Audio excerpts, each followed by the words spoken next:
Chapter 110. Queequeg in his Coffin. Upon searching, it was found that the casks last struck into the hold were perfectly sound, and that the leak must be further off. So, it being calm weather, they broke out deeper and deeper, disturbing the slumbers of the huge ground-tier butts, and from that black midnight, sending those gigantic moles into the daylight above. So deep did they go, and so ancient, and corroded and weedy the aspect of the lowermost puncheons, that you almost looked next for some moldy cornerstone cask containing coins of Captain Noah, with copies of the posted placards, vainly warning the infatuated old world from the flood.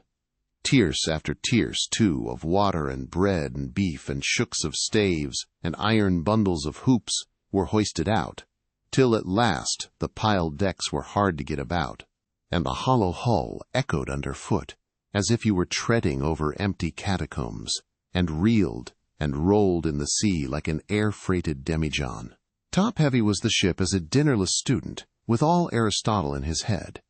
Well was it that the typhoons did not visit them then. Now, at this time it was that my poor pagan companion and fast bosom friend Queequeg was seized with a fever, which brought him nigh to his endless end. Be it said, that in this vocation of whaling, sinecures are unknown. Dignity and danger go hand in hand. Till you get to be captain, the higher you rise, the harder you toil. So with poor Queequeg, who, as harpooneer, must not only face all the rage of the living whale, but, as we have elsewhere seen, mount his dead back in a rolling sea, and finally descend into the gloom of the hold, and bitterly sweating all day in that subterraneous confinement, resolutely manhandle the clumsiest casks and see to their stowage.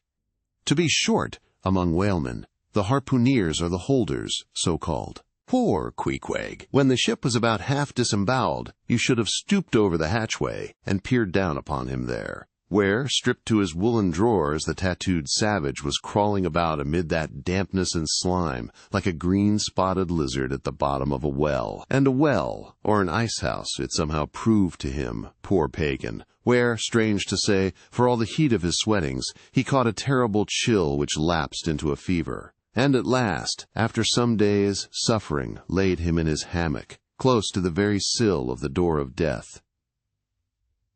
How he wasted and wasted away in those few long lingering days, till there seemed but little left of him but his frame and tattooing. But as all else in him thinned, and his cheekbones grew sharper, his eyes nevertheless seemed growing fuller and fuller. They became of a strange softness of luster, and mildly but deeply looked out at you there from his sickness, a wondrous testimony to that immortal health in him which could not die, or be weakened, and like circles on the water which, as they grow fainter, expand. So his eyes seemed rounding and rounding like the rings of eternity.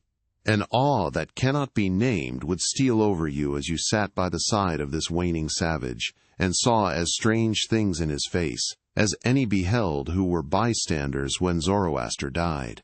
For whatever is truly wondrous and fearful in man, never yet was put into words or books.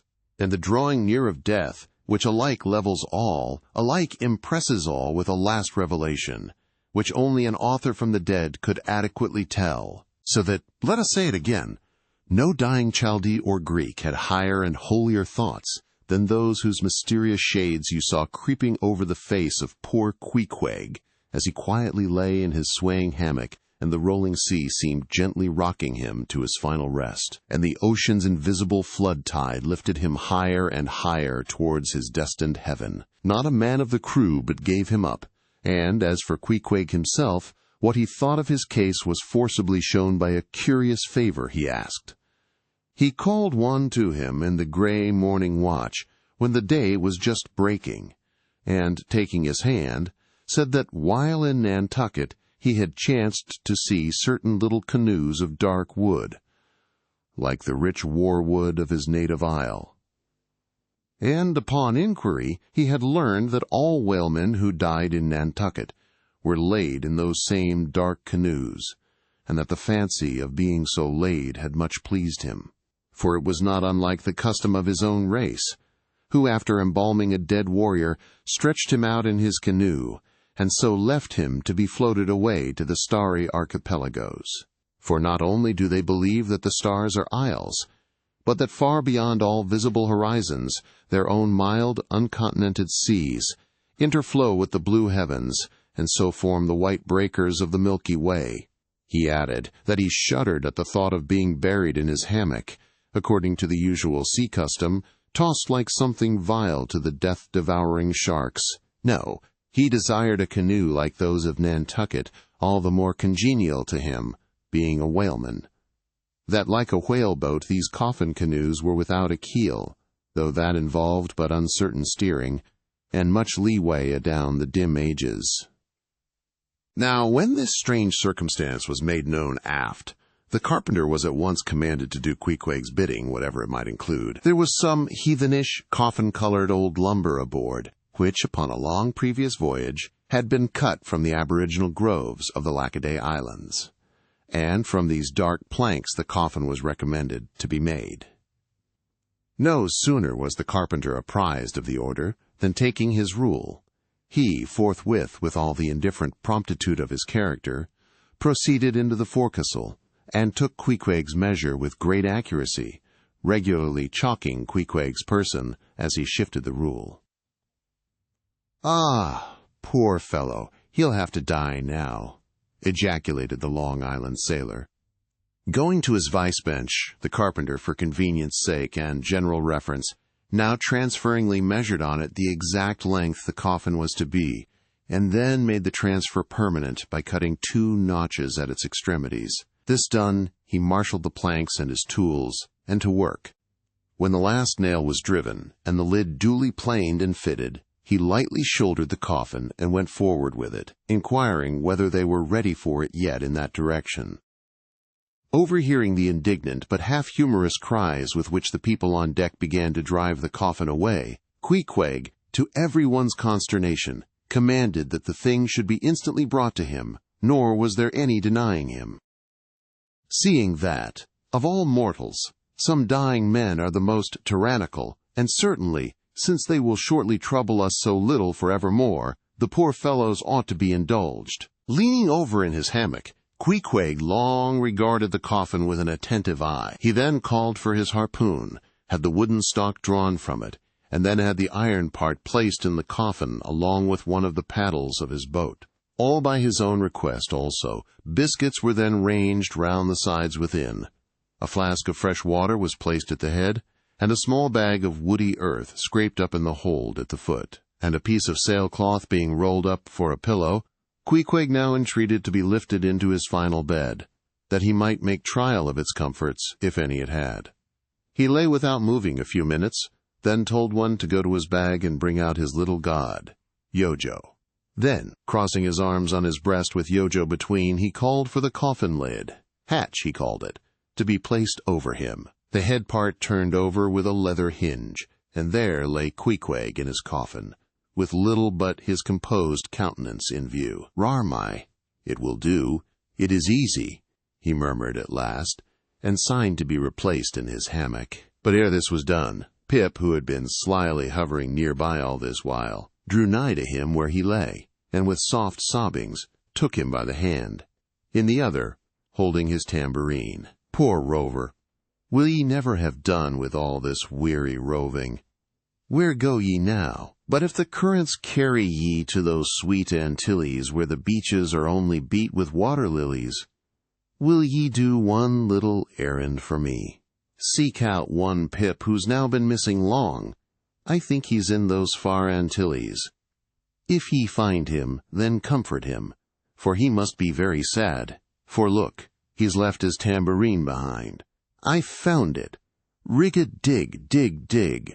Now, Queequeg, die, and I'll beat ye your dying march." "I have heard," murmured Starbuck, gazing down the scuttle, "that in violent fevers men, all ignorance, have talked in ancient tongues, and that when the mystery is probed, it turns out always that in their wholly forgotten childhood those ancient tongues had been really spoken in their hearing by some lofty scholars.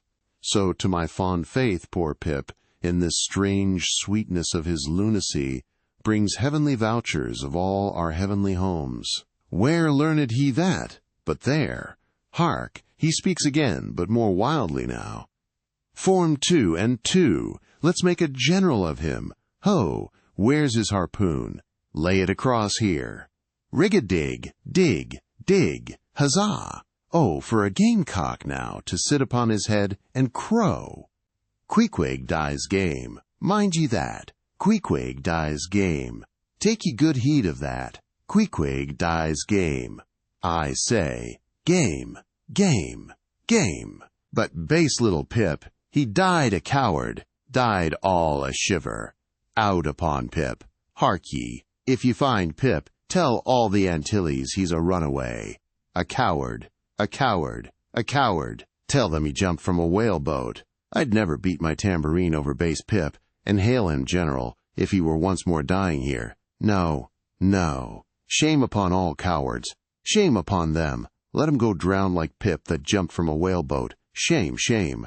During all this, Queequeg lay with closed eyes as if in a dream. Pip was led away, and the sick man was replaced in his hammock. But now that he had apparently made every preparation for death, now that his coffin was proved a good fit, Queequeg suddenly rallied. Soon there seemed no need of the carpenter's box, and thereupon, when some expressed their delighted surprise, he in substance said that the cause of his sudden convalescence was this. At a critical moment, he had just recalled a little duty ashore which he was leaving undone, and therefore had changed his mind about dying. He could not die yet, he averred. They asked him then whether to live or die was a matter of his own sovereign will and pleasure. He answered, certainly. In a word, it was Queequeg's conceit that if a man made up his mind to live, mere sickness could not kill him. Nothing but a whale or a gale or some violent, ungovernable, unintelligent destroyer of that sort. Now there is this noteworthy difference between savage and civilized, that while a sick civilized man may be 6 months convalescing, generally speaking, a sick savage is almost half well again in a day. So in good time my Queequeg gained strength, and at length, after sitting on the windlass for a few indolent days, but eating with a vigorous appetite, he suddenly leaped to his feet, threw out his arms and legs, gave himself a good stretching, yawned a little bit, and then springing into the head of his hoisted boat and poising a harpoon, pronounced himself fit for a fight. With a wild whimsiness he now used his coffin for a sea-chest, and emptying into it his canvas bag of clothes, set them in order there. Many spare hours he spent in carving the lid with all manner of grotesque figures and drawings, and it seemed that hereby he was striving in his rude way to copy parts of the twisted tattooing on his body. And this tattooing had been the work of a departed prophet and seer of his island, who by those hieroglyphic marks had written out on his body a complete theory of the heavens and the earth, and a mystical treatise on the art of attaining truth, so that Queequeg in his own proper person was a riddle to unfold a wondrous work in one volume, but whose mysteries not even himself could read, though his own live heart beat against them. And these mysteries were therefore destined, in the end, to moulder away with the living parchment whereon they were inscribed, and so be unsolved to the last. And this thought it must have been which suggested to Ahab that wild exclamation of his, when one morning, turning away from surveying poor Queequeg, "Oh, devilish tantalization of the gods!" Chapter 111. The Pacific. When gliding by the Bachelor Isles, we emerged at last upon the great South Sea. Were it not for other things, I could have greeted my dear Pacific with uncounted thanks, for now the long supplication of my youth was answered. That serene ocean rolled eastwards from me 1,000 leagues of blue. There is one knows not what sweet mystery about this sea, whose gently awful stirrings seem to speak of some hidden soul beneath, like those fabled undulations of the Ephesian sod over the buried evangelist St. John. And meet it is that over these sea pastures, wide-rolling watery prairies and potters, fields of all 4 continents, The waves should rise and fall, and ebb and flow unceasingly for here. Millions of mixed shades and shadows, drowned dreams, somnambulisms, reveries. All that we call lives and souls lie dreaming, dreaming, still tossing like slumberers in their beds the ever-rolling waves, but made so by their restlessness. To any meditative Magian rover, this serene Pacific, once beheld, must ever after be the sea of his adoption. It rolls the midmost waters of the world, the Indian Ocean and Atlantic being but its arms. The same waves wash the moles of the new-built Californian towns, but yesterday planted by the recentest race of men, and lave the faded but still gorgeous skirts of Asiatic lands, older than Abraham.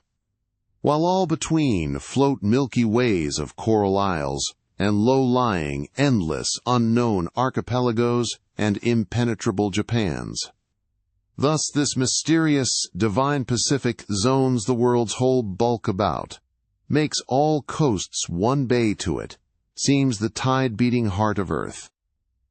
Lifted by those eternal swells, you needs must own the seductive god, bowing your head to Pan. But few thoughts of Pan stirred Ahab's brain, as standing like an iron statue at his accustomed place beside the mizzen-rigging with one nostril, he unthinkingly snuffed the sugary musk from the Bashi Isles, in whose sweet woods mild lovers must be walking, and with the other consciously inhaled the salt breath of the new-found sea, that sea in which the hated white whale must even then be swimming. Launched at length upon these almost final waters, and gliding towards the Japanese cruising ground, the old man's purpose intensified itself. His firm lips met like the lips of a vice. The delta of his forehead's veins swelled like overladen brooks. In his very sleep, his ringing cry ran through the vaulted hull. "Stern all! The white whale spouts thick blood." Chapter 112. The Blacksmith. Availing himself of the mild summer cool weather that now reigned in these latitudes, and in preparation for the peculiarly active pursuits shortly to be anticipated, Perth, the begrimed, blistered old blacksmith, had not removed his portable forge to the hold again, after concluding his contributory work for Ahab's leg, but still retained it on deck, fast lashed to ringbolts by the foremast, being now almost incessantly invoked by the headsmen and harpooneers and bowsmen to do some little job for them, altering or repairing or new-shaping their various weapons and boat furniture.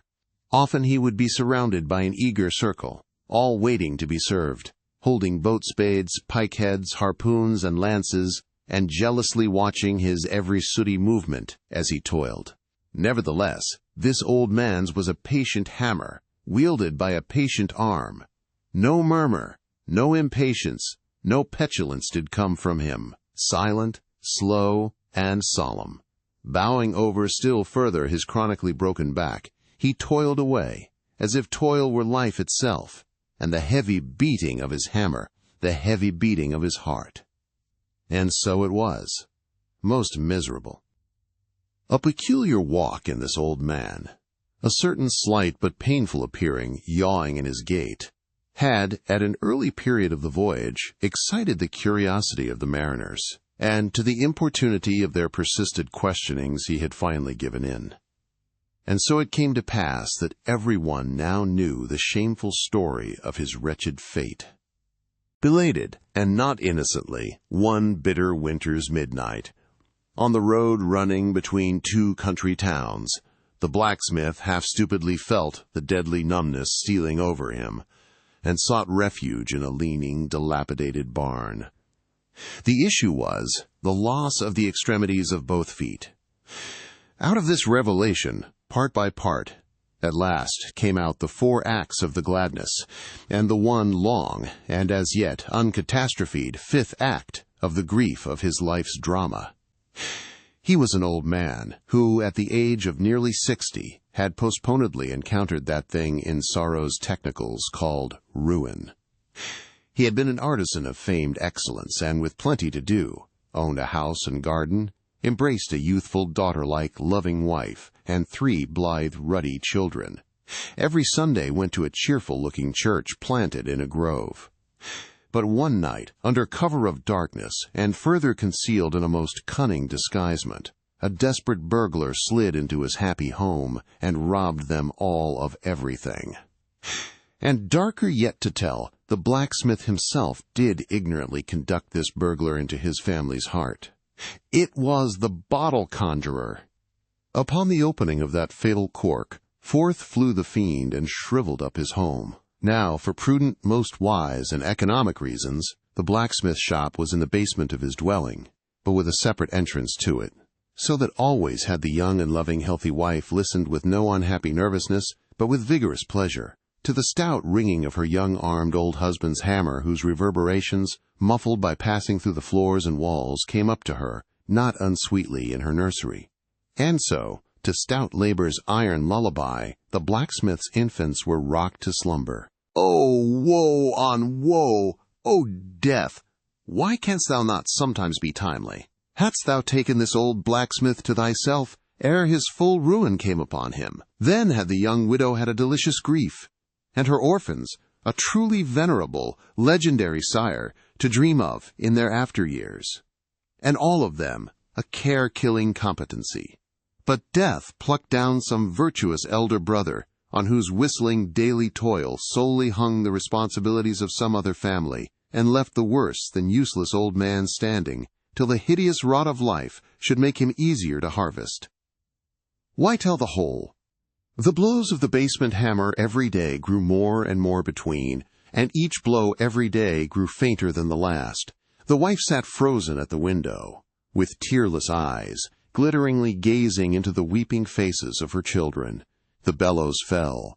The forge choked up with cinders. The house was sold. The mother dived down into the long churchyard grass. Her children twice followed her thither, and the houseless, familyless old man staggered off a vagabond in crape, his every woe unreverenced, his gray head a scorn to flaxen curls. Death seems the only desirable sequel for a career like this, but death is only a launching into the region of the strange untried.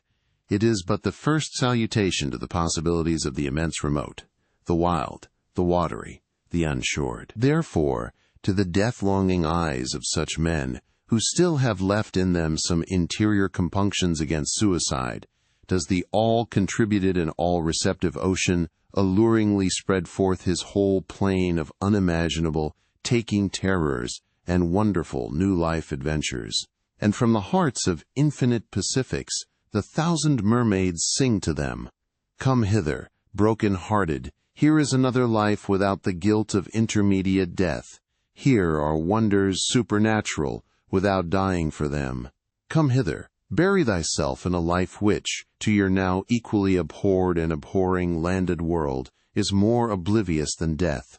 Come hither, put up thy gravestone too, within the churchyard, and come hither, till we marry thee." Hearkening to these voices, east and west, by early sunrise and by fall of eve, the blacksmith's soul responded, "Aye, I come." And so Perth went a-wailing. Chapter 113. The Forge. With matted beard and swathed in a bristling sharkskin apron about midday, Perth was standing between his forge and anvil, the latter placed upon an ironwood log with one hand holding a pike head in the coals, and with the other at his forge's lungs when Captain Ahab came along, carrying in his hand a small, rusty-looking leathern bag. While yet a little distance from the forge, moody Ahab paused, till at last Perth, withdrawing his iron from the fire, began hammering it upon the anvil, the red mass sending off the sparks in thick hovering flights, some of which flew close to Ahab. "Are these thy Mother Carey's chickens, Perth? They are always flying in thy wake, birds of good omen too, but not to all. Look here, they burn, but thou livest among them without a scorch." "Because I am scorched all over, Captain Ahab," answered Perth, resting for a moment on his hammer. "I am past scorching. Not easily canst thou scorch a scar. Well, no more. Thy shrunk voice sounds too calmly, sanely woeful to me, In no paradise myself, I am impatient of all misery in others that is not mad. Thou shouldst go mad, blacksmith. Say, why dost thou not go mad? How canst thou endure without being mad? Do the heavens yet hate thee, that thou canst not go mad? What wert thou making there? Welding an old pike-head, sir. There were seams and dents in it. And canst thou make it all smooth again, blacksmith, after such hard usage as it had? I think so, sir. And I suppose thou canst smooth almost any seams and dents. Never mind how hard the metal, blacksmith. Aye, sir, I think I can. All seams and dents but one. Look ye here, then, cried Ahab, passionately advancing, and leaning with both hands on Perth's shoulders. Look ye here, here. Can ye smooth out a seam like this, blacksmith, sweeping one hand across his ribbed brow? If thou couldst, blacksmith, glad enough would I lay my head upon thy anvil, and feel thy heaviest hammer between my eyes. Answer, canst thou smooth this seam? Oh, that is the one, sir. Said I not haul seams and dents, but one? Aye, blacksmith, it is the one. Aye, man, it is unsmoothable. For though thou only seest it here in my flesh, it has worked down into the bone of my skull. That is all wrinkles. But away with child's play. No more gaffs and pikes today. Look ye here, jingling the leathern bag, as if it were full of gold coins. I, too, want a harpoon made, one that 1,000 yoke of fiends could not part, Perth. Something that will stick in a whale like his own fin bone. There's the stuff. Flinging the pouch upon the anvil. Look ye, blacksmith, these are the gathered nail stubs of the steel shoes of racing horses. Horseshoe stubs, sir? Why, Captain Ahab, thou hast here, then, the best and stubbornest stuff we blacksmiths ever work. I know it, old man. These stubs will weld together like glue from the melted bones of murderers. Quick, forge me the harpoon. And forge me first 12 rods for its shank. Then wind and twist, and hammer these 12 together like the yarns and strands of a tow line. Quick! I'll blow the fire. When at last the 12 rods were made, Ahab tried them one, by spiraling them with his own hand round a long, heavy iron bolt. A flaw! Rejecting the last one. Work that over again, Perth. This done, Perth was about to begin welding the 12 into one, when Ahab stayed his hand, and said he would weld his own iron. As then, with regular gasping hems, he hammered on the anvil Perth, passing to him the glowing rods one after the other, and the hard-pressed forge shooting up its intense straight flame. The Parsee passed silently, and bowing over his head towards the fire, seemed invoking some curse or some blessing on the toil.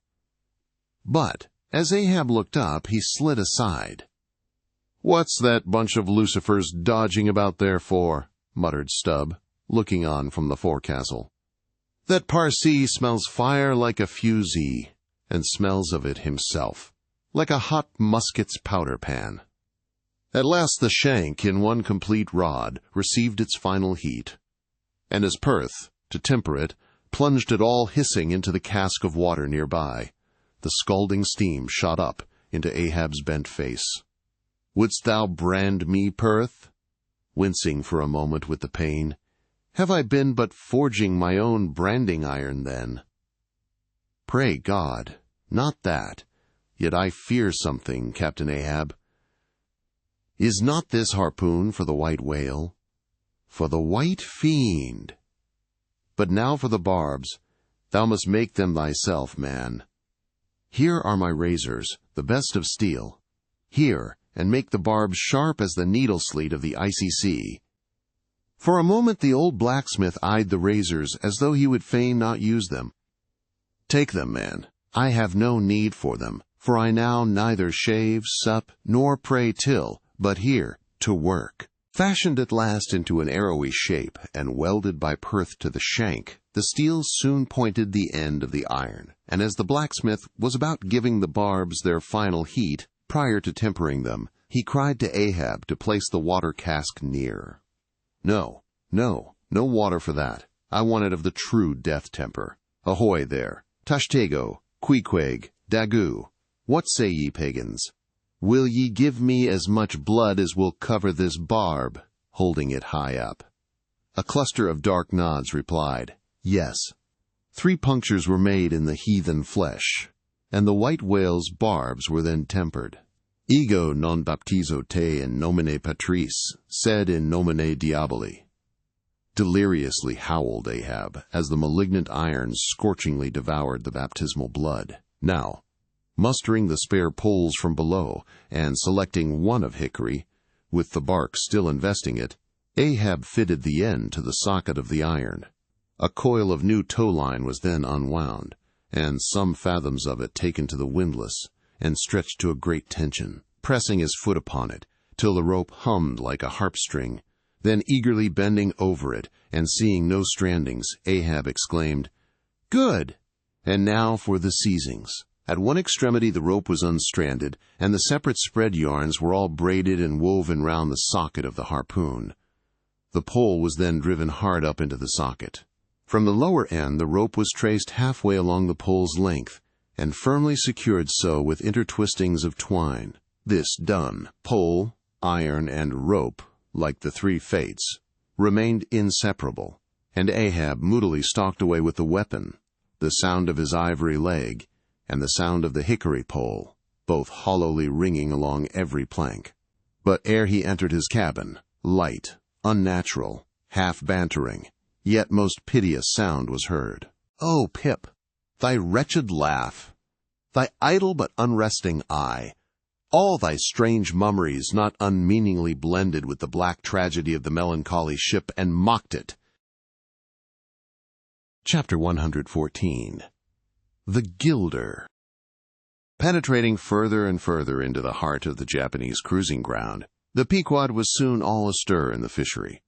Often, in mild, pleasant weather, for 12, 15, 18, and 20 hours on the stretch, they were engaged in the boats, steadily pulling or sailing or paddling after the whales, or for an interlude of 60 or 70 minutes calmly awaiting their uprising, though with but small success for their pains. At such times, under an abated sun afloat all day, upon smooth, slow heaving swells seated in his boat, light as a birch canoe, and so sociably mixing with the soft waves themselves, that like hearthstone cats they purr against the gunwale. These are the times of dreamy quietude, when beholding the tranquil beauty and brilliancy of the ocean's skin, one forgets the tiger heart that pants beneath it, and would not willingly remember that this velvet paw but conceals a remorseless fang. These are the times when in his whaleboat the rover softly feels a certain filial, confident, land-like feeling towards the sea, that he regards it as so much flowery earth. And the distant ship, revealing only the tops of her masts, seems struggling forward, not through high rolling waves, but through the tall grass of a rolling prairie, as when the western emigrants' horses only show their erected ears, while their hidden bodies widely wade through the amazing verdure. The long, drawn virgin vales, the mild blue hillsides, as over these there steals the hush, the hum. You almost swear that play-wearied children lie sleeping in these solitudes, in some glad Maytime, when the flowers of the woods are plucked. And all this mixes with your most mystic mood, so that fact and fancy, halfway meeting, interpenetrate, and form one seamless whole. Nor did such soothing scenes, however temporary, fail of at least as temporary an effect on Ahab. But if these secret golden keys did seem to open in him his own secret golden treasuries, yet did his breath upon them prove but tarnishing. O grassy glades! O ever vernal, endless landscapes in the soul! In ye, though long parched by the dead drought of the earthy life, in ye men yet may roll, like young horses in new morning clover, and for some few fleeting moments feel the cool dew of the life immortal on them. Would to God these blessed calms would last. But the mingling threads of life are woven by warp and woof, calms crossed by storms, a storm for every calm. There is no steady, unretracing progress in this life. We do not advance through fixed gradations, and at the last one pause, through infancy's unconscious spell, boyhood's thoughtless faith, adolescence, doubt, the common doom, then skepticism, then disbelief, resting at last in manhood's pondering repose of if. But once gone through, we trace the round again, and are infants, boys and men, and ifs, eternally. Where lies the final harbor, whence we unmoor no more? In what rapt ether sails the world, of which the weariest will never weary? Where is the foundling's father hidden? Our souls are like those orphans whose unwedded mothers die in bearing them. The secret of our paternity lies in their grave, and we must dare to learn it. And that same day, too, gazing far down from his boat's side into that same golden sea, Starbuck lowly murmured, "Loveliness unfathomable, as ever lover saw in his young bride's eye, tell me not of thy teeth-tiered sharks and thy kidnapping cannibal ways. Let faith oust fact, let fancy oust memory. I look deep down and do believe." And Stubb, fish-like with sparkling scales, leaped up in that same golden light. "I am Stubb, and Stubb has his history, but here Stubb takes oaths that he has always been jolly."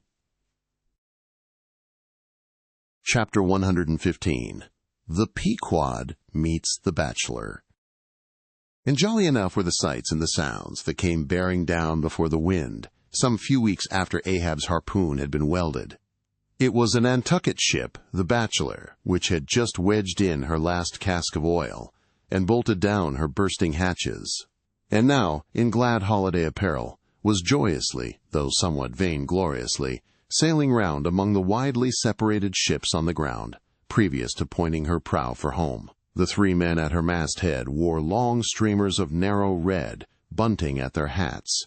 From the stern, a whaleboat was suspended, bottom down, and hanging captive from the bowsprit was seen the long lower jaw of the last whale they had slain. Signals, ensigns, and jacks of all colors were flying from her rigging, on every side. Sideways lashed in each of her three basketed tops were 2 barrels of sperm, above which, in her topmast crosstrees, you saw slender breakers of the same precious fluid, and nailed to her main truck was a brazen lamp.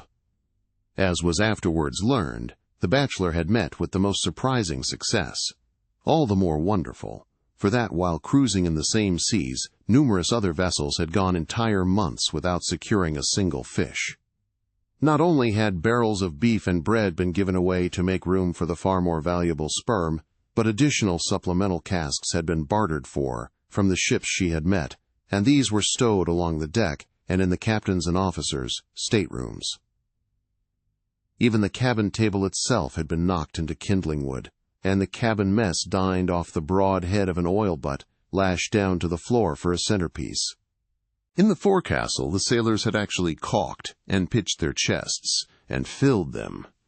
It was humorously added that the cook had clapped a head on his largest boiler, and filled it, that the steward had plugged his spare coffee pot, and filled it, that the harpooneers had headed the sockets of their irons, and filled them, that indeed everything was filled with sperm, except the captain's pantaloons' pockets, and those he reserved to thrust his hands into, in self-complacent testimony of his entire satisfaction.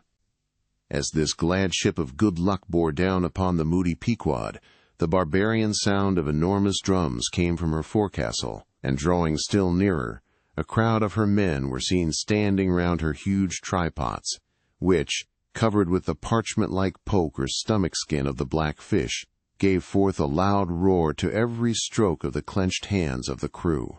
On the quarter-deck, the mates and harpooneers were dancing with the olive-hued girls who had eloped with them from the Polynesian Isles, while suspended in an ornamented boat, firmly secured aloft between the foremast and mainmast.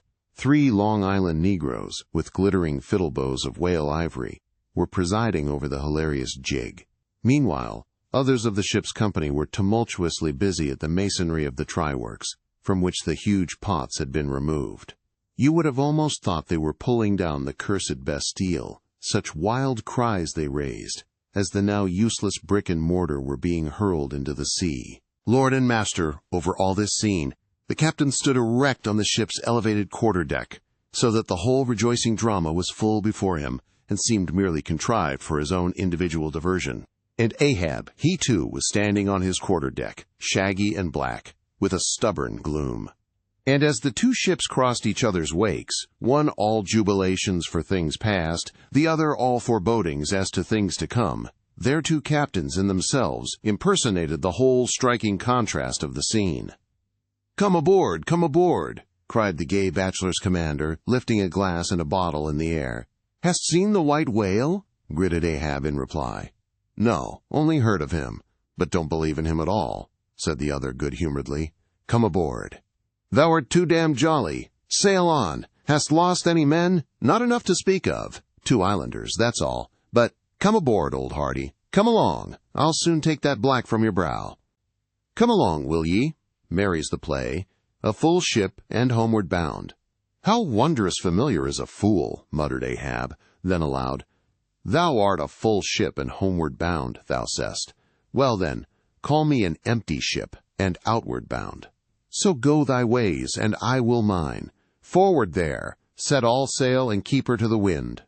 And thus, while the one ship went cheerily before the breeze, the other stubbornly fought against it, and so the 2 vessels parted the crew of the Pequod, looking with grave, lingering glances towards the receding Bachelor, but the Bachelor's men never heeding their gaze for the lively revelry they were in. And as Ahab, leaning over the taffrail, eyed the homeward-bound craft, he took from his pocket a small vial of sand, and then looking from the ship to the vial seemed thereby bringing 2 remote associations together, for that vial was filled with Nantucket soundings. Chapter 116. The Dying Whale. Not seldom in this life, when, on the right side, fortune's favorites sail close by us, we, though all adroop before, catch somewhat of the rushing breeze, and joyfully feel our bagging sails fill out. So seemed it with the Pequod. For next day, after encountering the gay Bachelor, whales were seen and 4 were slain, and one of them by Ahab. It was far down the afternoon, and when all the spearings of the crimson fight were done, and floating in the lovely sunset sea and sky, sun and whale both stilly died together. Then such a sweetness and such plaintiveness, such in-wreathing orisons curled up in that rosy air, that it almost seemed as if far over from the deep green convent valleys of the Manila Isles, the Spanish land breeze, wantonly turned sailor, had gone to sea, freighted with these vesper hymns. Soothed again, but only soothed to deeper gloom, Ahab, who had sterned off from the whale, sat intently watching his final wanings from the now tranquil boat. For that strange spectacle, observable in all sperm whales dying, the turning sunwards of the head, and so expiring, that strange spectacle, beheld of such a placid evening, somehow to Ahab conveyed a wondrousness unknown before. He turns and turns him to it, how slowly, but how steadfastly, his homage rendering and invoking brow, with his last dying motions. He too worships fire, most faithful, broad, baronial vassal of the sun. Oh, that these 2 favoring eyes should see these 2 favoring sights. Look, here, far waterlocked beyond all hum of human weal or woe, in these most candid and impartial seas where, to traditions, no rocks furnish tablets, where, for long Chinese ages, the billows have still rolled on, speechless and unspoken to, as stars that shine upon the Niger's unknown source. Here, too, life dies sunwards full of faith, but see, no sooner dead than death whirls round the corpse, and it heads some other way. O thou dark Hindu half of nature, who of drowned bones hast builded thy separate throne somewhere in the heart of these unverdured seas. Thou art an infidel, thou queen, and too truly speakest to me in the wide slaughtering typhoon, and the hushed burial of its after calm. Nor has this thy whale sunwards turned his dying head, and then gone round again, without a lesson to me. O trebly hooped and welded hip of power! O high aspiring rainbowed jet, that one strivest, this one jettest all in vain. In vain, O whale, dost thou seek intercedings with yon all-quickening sun, that only calls forth life, but gives it not again. Yet dost thou, darker half, rock me with a prouder, if a darker faith. All thy unnameable imminglings float beneath me here. I am buoyed by breaths of once living things, exhaled as air, but water now. Then hail for ever hail, O sea, in whose eternal tossings the wild fowl finds his only rest. Born of earth, yet suckled by the sea, though hill and valley mothered me, ye billows are my foster brothers. Chapter 117. The Whale Watch. The 4 whales slain that evening had died wide apart, one far to windward, one less distant to leeward, one ahead, one astern. These last 3 were brought alongside ere nightfall, but the windward one could not be reached till morning, and the boat that had killed it lay by its side all night, and that boat was Ahab's. The waif-pole was thrust upright into the dead whale's spout-hole, and the lantern hanging from its top cast a troubled flickering glare upon the black, glossy back, and far out upon the midnight waves, which gently chafed the whale's broad flank like soft surf upon a beach. Ahab and all his boat's crew seemed asleep but the Parsee, who, crouching in the bow, sat watching the sharks that spectrally played round the whale and tapped the light cedar planks with their tails. A sound like the moaning in squadrons over asphaltites of unforgiven ghosts of Gomorrah ran shuddering through the air. Started from his slumbers, Ahab, face to face, saw the Parsee, and hooped round by the gloom of the night, they seemed the last men in a flooded world. "I have dreamed it again," said he. "Of the hearses? Have I not said, old man, that neither hearse nor coffin can be thine? And who are hearsed that die on the sea? But I said, old man, that ere thou couldst die on this voyage, 2 hearses must verily be seen by thee on the sea, the first not made by mortal hands. And the visible wood of the last one must be grown in America." "Aye, aye." A strange sight that, Parsee, a hearse and its plumes floating over the ocean with the waves for the pallbearers. Ha! Such a sight we shall not soon see. Believe it or not, thou canst not die till it be seen, old man. And what was that saying about thyself? Though it come to the last, I shall still go before thee thy pilot. And when thou art so gone before, if that ever befall, then ere I can follow, thou must still appear to me, to pilot me still. Was it not so? Well then, did I believe all ye say? O my pilot, I have here 2 pledges that I shall yet slay Moby Dick and survive it." "Take another pledge, old man," said the Parsee, as his eyes lighted up like fireflies in the gloom. "Hemp only can kill thee." "The gallows, ye mean? I am immortal then on land and on sea," cried Ahab with a laugh of derision. "Immortal on land and on sea." Both were silent again as one man. The gray dawn came on, and the slumbering crew arose from the boat's bottom, and ere noon the dead whale was brought to the ship. Chapter 118. The Quadrant. The season for the line at length drew near, and every day when Ahab, coming from his cabin, cast his eyes aloft, the vigilant helmsman would ostentatiously handle his spokes, and the eager mariners quickly run to the braces, and would stand there with all their eyes centrally fixed on the nailed doubloon, impatient for the order to point the ship's prow for the equator. In good time the order came. It was hard upon high noon, and Ahab, seated in the bows of his high-hoisted boat, was about taking his wonted daily observation of the sun to determine his latitude. Now, in that Japanese sea, the days in summer are as freshets of effulgences. That unblinkingly vivid Japanese sun seems the blazing focus of the glassy ocean's immeasurable burning glass. The sky looks lacquered, clouds there are none, the horizon floats, and this nakedness of unrelieved radiance is as the insufferable splendors of God's throne. Well, that Ahab's quadrant was furnished with colored glasses, through which to take sight of that solar fire. So, swinging his seated form to the roll of the ship, and with his astrological-looking instrument placed to his eye, he remained in that posture for some moments to catch the precise instant when the sun should gain its precise meridian. Meantime, while his whole attention was absorbed, the Parsee was kneeling beneath him on the ship's deck, and with face thrown up like Ahab's, was eyeing the same sun with him. Only the lids of his eyes half hooded their orbs, and his wild face was subdued to an earthly passionlessness. At length the desired observation was taken, and with his pencil upon his ivory leg, Ahab soon calculated what his latitude must be at that precise instant. Then, falling into a moment's reverie, he again looked up towards the sun and murmured to himself, "Thou sea-mark, thou high and mighty pilot, thou tellest me truly where I am. But canst thou cast the least hint where I shall be?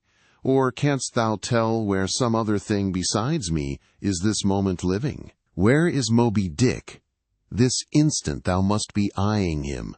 These eyes of mine look into the very eye that is even now beholding him. Aye, and into the eye that is even now equally beholding the objects on the unknown, thither side of thee, thou sun." Then, gazing at his quadrant, and handling, one after the other, its numerous cabalistical contrivances, he pondered again, and muttered, "Foolish toy, babies, plaything of haughty admirals and commodores and captains, the world brags of thee, of thy cunning and might.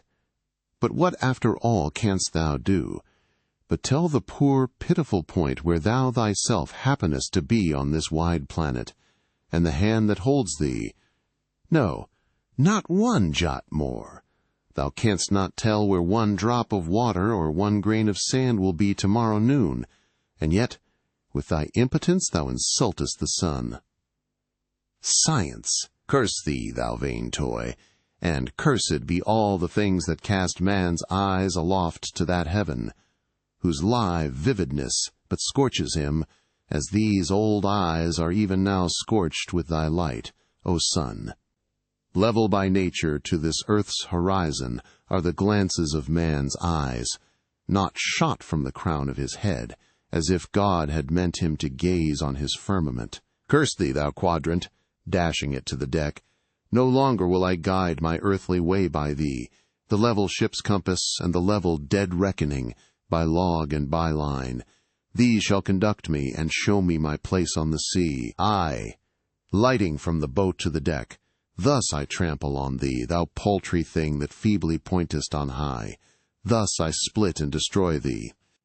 As the frantic old man thus spoke, and thus trampled with his live and dead feet, a sneering triumph that seemed meant for Ahab, and a fatalistic despair that seemed meant for himself, these passed over the mute, motionless Parsee's face. Unobserved he rose and glided away, while, awestruck by the aspect of their commander, the seamen clustered together on the forecastle, till Ahab, troubledly pacing the deck, shouted out, "To the braces! Up helm! Square in!" In an instant the yards swung round, and as the ship half-wheeled upon her heel, her three firm-seated, graceful masts, erectly poised upon her long, ribbed hull, seemed as the three Herati, pirouetting on one sufficient steed. Standing between the knightheads, Starbuck watched the Pequod's tumultuous way, and Ahab's also, as he went lurching along the deck. I have sat before the dense coal fire, and watched it all aglow, full of its tormented, flaming life, and I have seen it wane at last, down, down, to dumbest dust. Old man of oceans, of all this fiery life of thine, what will at length remain but one little heap of ashes? "Aye," cried Stubb, "but sea coal ashes. Mind ye that, Mr. Starbuck. Sea coal, not your common charcoal." "Well, well," I heard Ahab mutter, "here, someone thrusts these cards into these old hands of mine, swears that I must play them, and no others. And damn me, Ahab, but thou actest right. Live in the game, and die in it."